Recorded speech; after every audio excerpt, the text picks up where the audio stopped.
રૂપાલાનો વિરોધ હજુ યથાવત રહ્યો છે। કરણી સેનાની મહિલાઓ સંમેલનમાં પહોંચે તે પહેલા ગઈકાલે પોલીસે તેમની અટકાયત કરી લીધી હતી।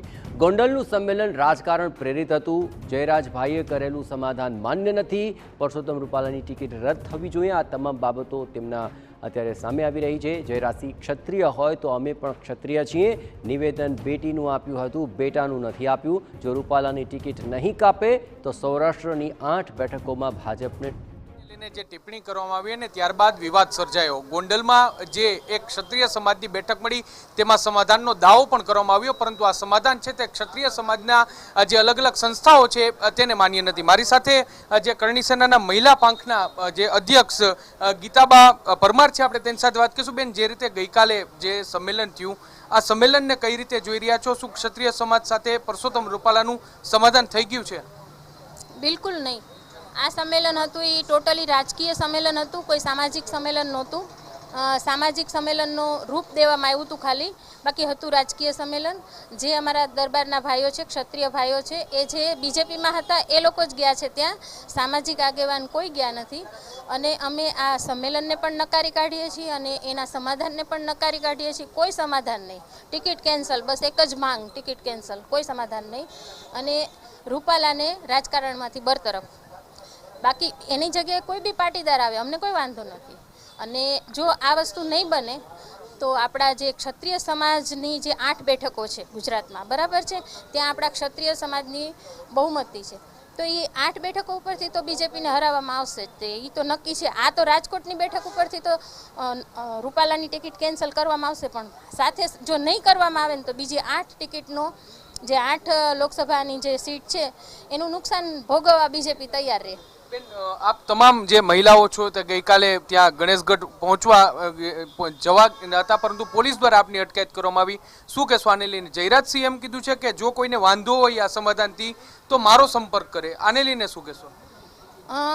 જયરાજભાઈને એટલું જ કહેવાનું કે તમે ખાલી પાંચ મહિલાઓથી બી ગયા તો તમે કયા દાવા ઉપર તમે આટલી હિંમત કરીને કહી શકો છો? પહેલાં અમારા 5 મહિલાનો તો સામનો કરો, પછી અમારા ભાઈઓ સુધી પહોંચો તમે। અમે પહેલાં છીએ આડા, ચલો આવો। આનું સમાધાન શું હોઈ શકે? સમાધાન ટિકિટ કેન્સલ। બેન, તમે શું કહેશો? આખો વિવાદ છે અને કઈ રીતે જોઈ રહ્યા છો? બસ આ જયરાજભાઈએ તો એની પોલિટિકલ મિટિંગ કાલે કરેલી હતી, કોઈ સમાધાનની મિટિંગ હતી નહીં। અમને જાણ કરવામાં આવી કે અમારી રાજકીય મિટિંગ છે અહીંયા, એટલે લેડીઝને એન્ટ્રી નથી આપી, કોઈ વાંધો નહીં। પછી ફરીથી એ લોકોના વિડીયો વાયરલ થાય છે કે માફી મળી ગઈ છે, પણ માફી માંગવાનું હતું તો લેડીઝ પાસે માફી માંગવાની હતી। રોટી બેટીના વ્યવહાર હતા, રોટી બેટાના વ્યવહાર નહોતા। અને જેટલા બેટા હતા ત્યાં મિટિંગમાં તે ભાજકીય બધા હતા, ટોટલી રાજકારણો હતા। અમારા કોઈ સમાજના કોઈ બીજા આગેવાનો હતા નહીં, અને એ લોકોએ પોતાના ભાજપના જે કાર્યકર્તા છે બધા હાથે બધાએ સોલ્વ કરીને માફ કર્યા છે, તો એ ચલાવી લેવામાં નહીં આવે। જયરાજસિંહનો પડકાર કોઈ માન્ય રાખવામાં નહીં આવે। એ રાજપૂત છે તો તમે કોણ છીએ? અમે આજે જંગ લડવા નીકળ્યા છીએ, અમે પૂરી કરીને જ રહીશું કે પરસોત્તમ રૂપાલાને ચેન્જ કરો, બસ। બેન, આપ કઈ રીતે જોશો? શું કહેશો? હા, તમે પહેલાં જયરાજભાઈનું પૂછો છો તો અમારો ટાર્ગેટ અત્યારે જયરાજભાઈ છે જ નહીં, અમારું ટાર્ગેટ ખાલી પુરુષોત્તમ રૂપાલા છે। જયરાજભાઈએ જે નિર્ણય લીધો છે સમજો તો જયરાજભાઈનો નિર્ણયને કંઈ મહત્ત્વ અમારા માટે છે જ નહીં।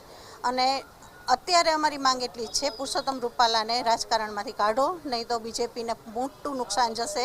અને અમને પણ, અમે અત્યાર સુધી બીજેપી સાથે હતા, તો આજ પછી સમજો કે આ પુરુષોત્તમ રૂપાલાને નથી કાઢતા તો અમે બીજેપી સાથે નહીં હોય। અત્યાર સુધી અમને મોદી સાહેબ માટે માન હતું નહીં, છે હજુ। જો પણ આ નિર્ણય ખોટો લેવામાં આવશે, પુરુષોત્તમ રૂપાલાને કાઢવામાં નહીં આવે, તો પછી મોદી સાહેબ માટે બી અમને એમ થશે કે ભાઈ એને પાર્સાલિટી કરી છે અને અમે રાજા રજવાડા સોંપ્યા છે, એની ઉપર પણ અમને એમ થશે કે ખોટા હાથમાં જઈ રહ્યું છે આ।